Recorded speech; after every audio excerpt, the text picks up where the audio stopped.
আজকে আমার মালদ্বীপের ডে 1 মানে ঢাকা থেকে মালদ্বীপ যাওয়া পর্যন্ত কি করলাম এটাই দেখাবো ভিডিওতে। তো চলেন লেটস স্টার্ট। সকালবেলা ঘুম থেকে উঠছি সম্ভবত ভোর 5টায়, কারণ আমাদের ফ্লাইট ছিল সকাল 8:30টার দিকে, 8:15টার দিকে। তো ভোর 5টায় উঠে আমাকে রেডি হতে 6টার দিকে বের হয়েছি, তাই সকাল সকাল একটু রেডি হয়ে নেওয়া।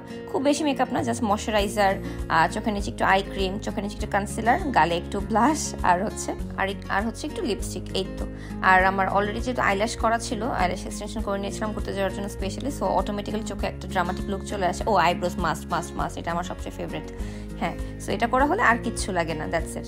আর এর চেয়ে বেশি মেকআপ করে আসলে আমি যাওয়াটা প্রেফারও করি না, কারণ কি অনেক ড্রাই হয়ে যায় স্কিন ফ্লাইটে বসে। আর আমি হাত ভর্তি করে একদম হানিমুন স্পেশাল মেহেদি লাগিয়েছি, ব্রাইডাল চূড়া কিনিনি, এটা গিফট পেয়েছি আমি সিটি জয়পুরি চূড়া, ওদের কাছে অর্ডার করেছিলাম, বাট ওরা আমাকে একটা গিফট সেন্ড করে দিয়েছেন, thank you so much for that. আমি লিঙ্কটা ডেসক্রিপশনে দিয়ে দিব। আমরা যখন সকালে বেরিয়ে পুরো অন্ধকার ছিল, তো যে একটু সকাল হয়ে যায়, যে দেখি হাইরে ভিড়, কি বলবো, কতটা টাইম যে আমাদের লেগেছে বোর্ডিং শেষ করতে। এরপর এসে আমরা বসি লাউঞ্জে, দেন ওখান থেকে চলে আসি ব্রেকফাস্টটা করে, দেন ফ্লাইটে চলে আসি।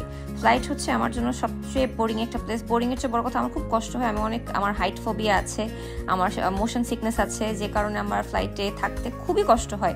মানে কান বন্ধ হয়ে যায়, মাথা ব্যথা শুরু হয়ে যায়, চোখ ব্যথা করে, বমি আসতে থাকে, মানে এটা যে কি কষ্টের। বাট এই ডেজার্টটা ফ্লাইটে এবার দিয়েছে আমাদের ইউএস বাংলা ফ্লাইটে, এটা ছিল এক্সেপশনাল একটা মানে খাবার, ওফ কি মজা। আমি এতটুকু ঘুমাতে পারি না ফ্লাইটের, এটা সবচেয়ে বেশি কষ্টের আসলে।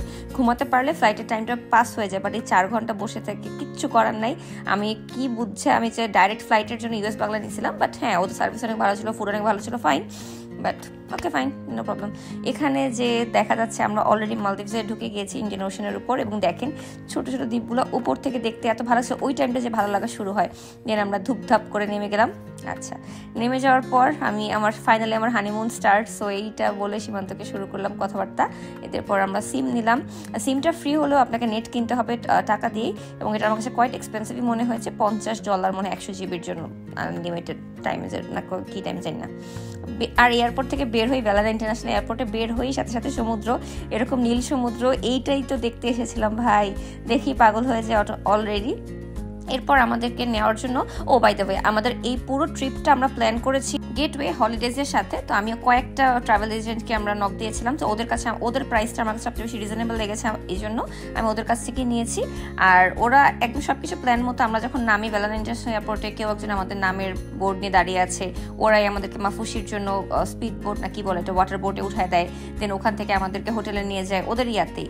আর আমরা মাফুসিতে 1 রাত থাকার জন্য চুজ করেছিলাম, কজ এর পরের দিনে আমার অ্যানিভার্সারির জন্য চলে যেতে হবে আরেকটা জায়গায়। আর মাফুসিতে তখন যে মনে হয়েছে আমাদের আমাদের 2 রাত থাকা উচিত ছিল এখানে, বাট আমাদের টাইম ছিল না, কজ এর পরের সপ্তাহে সীমান্তর ফাইনাল হওয়ার কথা এমবিএতে, তো এই জন্য হচ্ছে আমরা আর বেশি টাইম থাকতে পারিনি। বাট আমরা যে হোটেলটাতে ছিলাম মাফুসির, এটা এত বেশি সুন্দর, এবং এটা মাফুসির সবচেয়ে সুন্দর হোটেল, ট্রাস্ট মি। সামনে বিচ হোটেল, আপনি একদম বিচের সাথে বসে যা ইচ্ছে তাই খেতে পারবেন, ফাইন ডাইন্স খেতে পারেন, নর্মাল ফুড খেতে পারেন, বুফে খেতে পারেন, আপনার প্রেফারেন্স, দোলনা থেকে শুরু করে। মানে এই জায়গাটা মাফুসি আমি পুরোটা সন্ধ্যে ঘুরেছি, তাই আমি বলছি যে এই জায়গাটা সবচেয়ে সুন্দর, সবচেয়ে হ্যাপেনিং। এই জায়গাটা মনে হয় বিকিনি বিচ ছিল, রাইট? এই জন্য মনে হয় এই জায়গাটা সবচেয়ে বেশি সুন্দর ছিল, ফরেনার্স ছিল অনেক, আর এত বাতাস ছিল। আমরা যেদিন যাই সকাল থেকে একটু রোদ ছিল, বাট আমরা যাওয়ার পরে একটু মেঘলা আবহাওয়া শুরু হয়, আর এত নাইস ওয়েদার, কি যে বলবো, অস্থির। তা আম্মুরে ফোন দিয়ে বলছিলাম বৃষ্টি হচ্ছে, আম্মু বলে তোরা যেখানেই যাস সেখানেই বৃষ্টি হয়, আসেন এখন দেখাই রুমে। তারা কিন্তু জানে আমরা হচ্ছে হানিমুনে আসছি, তাও তারা ট্রিপ মানে 2টা বেড ডাবল, একটা সিঙ্গেল দিয়েছে, বাট সমস্যা নেই, আমরা ওটার মধ্যে লাগেজ রাখতে আমাদের ইজি হয়েছে, নাহলে জায়গায় কম পড়তো।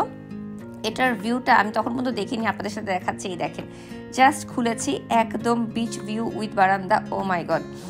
এই সমুদ্রটা আমার কাছে মনে হচ্ছে আমি তাকাই থাকি যতক্ষণ পর্যন্ত ডে লাইট ছিল, আবার পরের দিন সকাল যতক্ষণ ছিলাম ততক্ষণ আমি শুধু এটা থেকে তাকাই ছিলাম। এত নাইস একটা প্লেস, মানে পুরোটা বিচ এখান থেকে দেখা যায়, এবং কি যে সুন্দর লাগছে, 2-3টা শেডের সমুদ্র, সামনে কিছু দূর যেখানে হোয়াইট স্যান্ড দেখা যায়, তারপরে যখন ডিপ ওশান শুরু হয়, সবকিছু মিলে ওফ অনেক সুন্দর।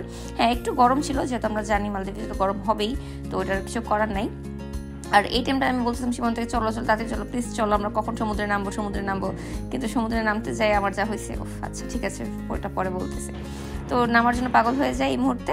এরপরে আমি বললাম যে ও আমি তো আমার ফেভারিট ওয়াশরুমই দেখাইনি, যে কোনো হোটেলে যাওয়ার জন্য আমি যখন মানে চুজ করি আমার জন্য সবচেয়ে ইম্পর্টেন্ট ওয়াশরুমটা সুন্দর হতে হবে, নাহলে আমি কমফোর্ট ফিল করি না। আচ্ছা, তো এখানে আমি জাস্ট রুমে দেখাচ্ছি, টিভিও ছিল, এসি তো ছিল অবশ্যই জানবেন, আর ওয়াশরুমটাও নাইস ছিল। শাওয়ারের ওই স্পেসটা আলাদাও থাকার কারণে এটা আমার জন্য সবচেয়ে বেশি ভালো লাগছে, কারণ আমি না এই স্পেসটা আলাদা না হলে ওয়াশরুমটা ভিজে যায়, এটা আমি সহ্যই করতে পারি না।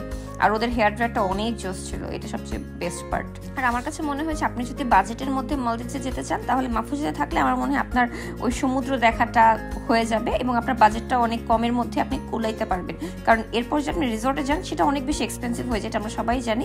এই জন্য এই জিনিসটা আমার কাছে, এই জায়গাটাই আমার কাছে সবচেয়ে বেশি সুন্দর লেগেছে, ভালো লেগেছে। এরপরে আমরা কি কি করলাম এটা দেখার জন্য আপনাকে নেক্সট ভিডিওর জন্য ওয়েট করতে হবে। নেক্সট ভিডিও চলে আসবে 2-3 দিনের মধ্যে। আমার এডিট করতে খুব একটা সময় লাগে না, সমস্যা নেই, আর আমি এত ভালো এডিট করিও না। আর এই ভিডিওটা কেমন লাগলো অবশ্যই আমাকে কমেন্ট করে জানাবেন, কজ এবার আমি কোনো ভিডিওই আর ফেসবুকে দিচ্ছি না, only for YouTube. Thank you so much.